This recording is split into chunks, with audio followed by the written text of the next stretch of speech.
Fala, meu povo! Professor Tiago Luque na área para tratar de um assunto extremamente espinhoso na história. Hoje nós vamos tratar sobre os povos nativos da América, mais precisamente neste vídeo, a ocupação humana no continente americano. Eu falei que ele é um tema espinhoso porque gera ainda debates apaixonados pelos historiadores, arqueólogos, antropólogos, enfim. Existem várias teorias que buscam explicar como a espécie humana se desenvolveu, ou seja, ocupou o continente americano. E é esse o tema dessa aula. Bom, além da incerteza sobre como o ser humano pode ter se espalhado pelo mundo, de um modo geral, há ainda a questão a se explicar como ele veio parar aqui na América.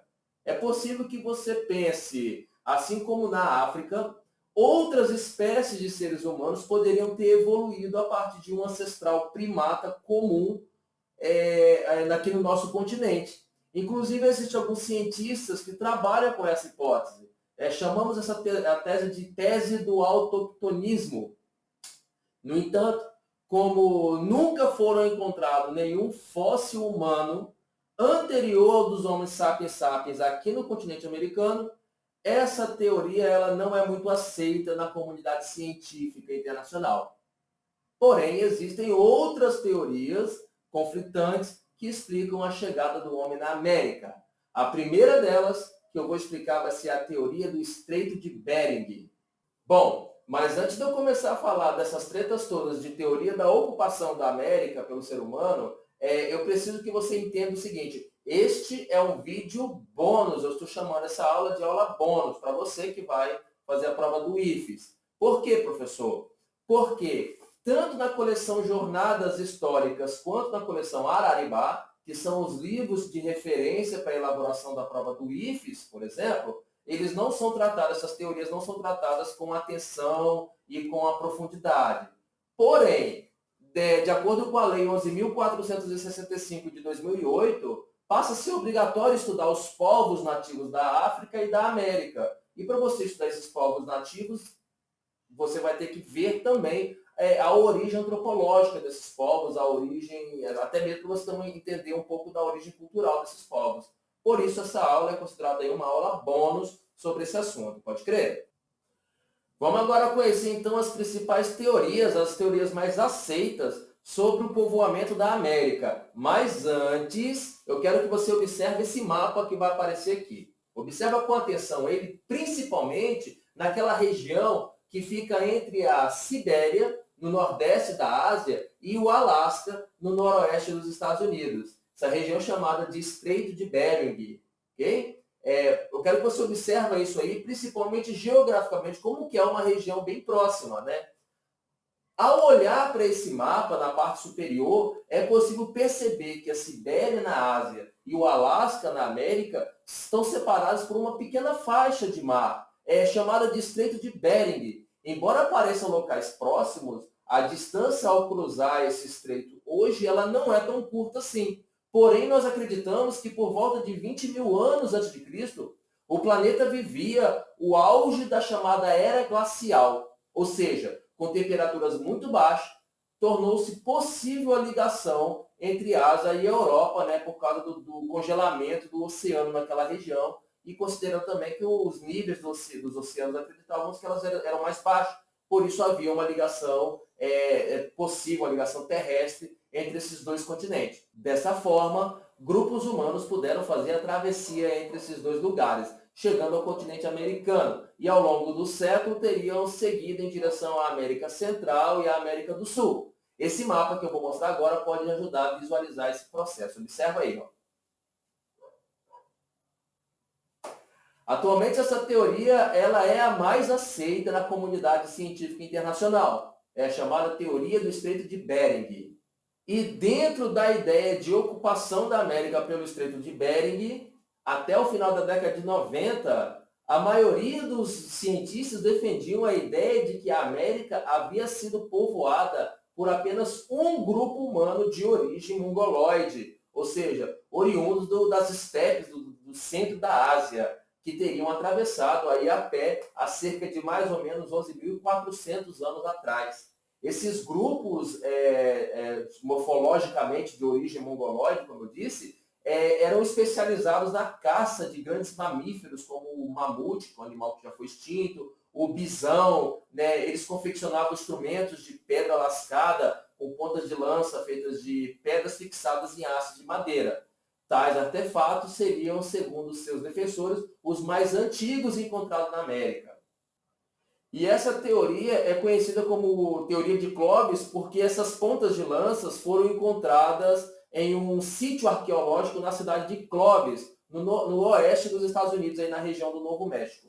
Entretanto, na década de 90 para cá, descobertas arqueológicas, como aquelas acontecidas aqui na América do Sul, colocam em xeque essa teoria. Pesquisadores norte-americanos encontraram no Chile vestígios, ou seja, restos de fogueira e alimentos de presença humana datada de mais ou menos 12,3 mil anos atrás. Ou seja, os vestígios desse sítio arqueológico no Chile revelam a data da chegada do ser humano na América anterior aos 11.400 anos propostos pela teoria de Clovis. Isso acaba dando aí mais uma teoria, mais uma versão para a ocupação do homem na América. Olha quanta treta isso está surgindo. Uma segunda teoria que tenta comprovar a ocupação do ser humano na América é chamada de teoria do povoamento partindo das ilhas do Oceano Pacífico. Você reparou no mapa que eu mostrei anteriormente, que eu vou mostrar de novo para você lembrar, que além da possibilidade de terem atravessado pelo Estreito de Bering, há setas indicando que os seres humanos podem também ter chegado à América de outras formas. Ainda que pareça bem mais difícil, sobretudo por conta da grandeza do Oceano Pacífico, e sabendo das técnicas rudimentares para os primeiros seres humanos de navegação, existe uma teoria que acredita na hipótese de uma travessia através desse oceano.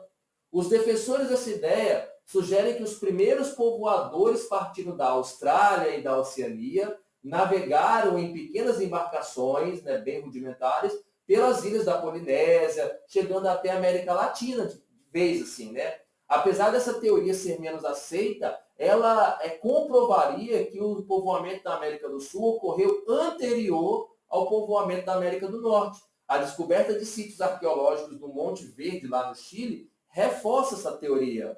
Diversos artefatos de pedra foram encontrados nessa região que seriam pertencentes aos povos que atravessaram através do Oceano Pacífico.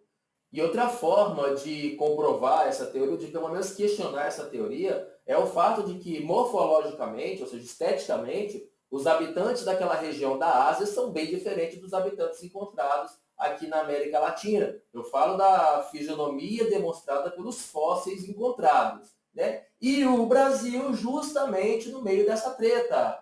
Por quê? Além das descobertas arqueológicas recentes que fizeram lá no Chile, ainda existe outro impasse que vai endossar essa questão. E um deles, o Brasil está diretamente envolvido.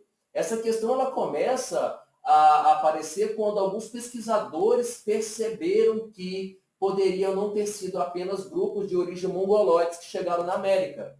E um dos principais vestígios que ajudam a validar essa teoria foi encontrado justamente no Brasil. Trata-se do crânio de uma mulher com cerca de 20 anos de idade, teria morrido em uma caverna na atual região da Lagoa Santa, em Minas Gerais. Os cientistas batizaram esse crânio, esse fóssil, de Luzia. A análise dos ossos de Luzia revelou que ela pode ter vivido há mais ou menos 11,5 mil anos, ou seja, era mais antiga do que supunham os defensores da teoria de Clovis, e além disso, Luzia tem uma outra característica importante que faz com que os pesquisadores comecem a rever a sua teoria. São os traços físicos dela. Observe a imagem aí, olha, o crânio de Luzia e os traços físicos. No ano de 1999, o crânio de Luzia foi levado para a cidade de Manchester, na Inglaterra, onde foi feita uma reconstituição computadorizada do seu rosto. E o resultado causou essa surpresa. Luzia tinha traços negroides, ou seja, seu rosto era muito mais semelhante aos de africanos subsaarianos e de nativos australianos do que dos asiáticos, japoneses, chineses, que são de origem mongoloide. ou até mesmo indígenas. Então, os traços físicos de Luzia dá a entender que há, na verdade, dois ramos de colonização da América. Os de origem mongolóide, pelo Estreito de Bering, os inuits, lá que vivem na região norte, lá do Alasca, do Canadá, são mais próximos aos povos asiáticos, e os povos aqui da região do sul, que são mais próximos dos africanos e dos australianos. E essa é a nova teoria, mais uma teoria de estudo sobre a ocupação do homem, chamada teoria pré-Clovis. Porque elas acredita-se que teria acontecido a povoação da América em datas antes das datas de 11.400 anos estipuladas pela teoria de Clovis. Os seres humanos teriam chegado à América há cerca de 14 mil anos, mas em vez de uma, teria ocorrido, na verdade, duas migrações, duas levas de origem completamente diferente. A primeira, a dos não-mongoloides, ou seja, o grupo lá de Luzia e dos povos aqui da América do Sul, teria acontecido há cerca de 14 mil anos. E a segunda, as do que se apresentam traços mongoloides, que teriam ocorrido aí há 11 mil anos atrás, aí, que é a teoria de Clovis. Mas, além de tudo isso, ainda tem mais uma treta envolvendo o Brasil. Nesse caso, tem a teoria desenvolvida pela pesquisadora brasileira Niede Guidon, que encontrou no Piauí vestígios que supostamente teriam sido assim, restos de fogueiras que teria existindo há mais de 50 mil anos. Se a pesquisa dessa arqueóloga estiver correta, a chegada dos humanos na América teria ocorrido então há muito mais tempo do que se supõe a teoria de Clovis, a teoria pré-Clovis, enfim, né? Bem mais antigamente. Lembrando que a teoria da Niede Guidon ainda está em fase inicial de estudo, ela não é totalmente aceita ou comprovada. Tá? Para a Niede Guidon, os primeiros humanos a chegarem à América podem ter vindo de diferentes rotas. Pela África, através do Oceano Atlântico, ou pela Ásia, através do Oceano Pacífico, e por volta de 12 mil anos também teriam chegado através do Estreito de Bering. Mas o povoamento do território brasileiro, segundo Guidon, aconteceu por volta de 12 mil anos atrás, porque as fontes históricas mais antigas encontradas nos territórios brasileiros datam de mais ou menos esse período aí. Bom, o legal de tudo isso é justamente a parte mais fascinante do estudo da história. É que não existe certeza absoluta, não existem verdades. O que existe, na verdade, são teorias. E essas teorias podem sofrer reviravoltas dramáticas, como aquela que aconteceu em 2013, quando mergulhadores encontraram em uma caverna no fundo do mar, nas proximidades da península de Yucatán, no México, o esqueleto de uma mulher que pode ter vivido entre 12 e 13 mil anos atrás, aproximadamente 1000 anos antes do esqueleto de Luzia. Batizada de Naya, os pesquisadores imaginam que ela provavelmente seja de origem asiática, o que torna novamente a possibilidade da chegada dos homens através do Estreito de Bering mais aceita. Assim, os pesquisadores ainda não chegaram a um consenso sobre como se deu o povoamento da América. Para a ciência, porém, não ter uma resposta precisa a respeito desse assunto não significa que seja ruim. É um desafio para os cientistas continuarem com as suas pesquisas em busca por resposta, e é isso que se consiste o estudo de história. Beleza, meu povo? Ficamos aí por mais um resumo sobre a teoria da colonização, da ocupação do homem na América, e no próximo vídeo nós vamos falar sobre os principais povos que habitavam aqui a América, chamada América pré-colombiana, ou seja, antes da chegada dos europeus. Beijo no coração e continue estudando. Tchau!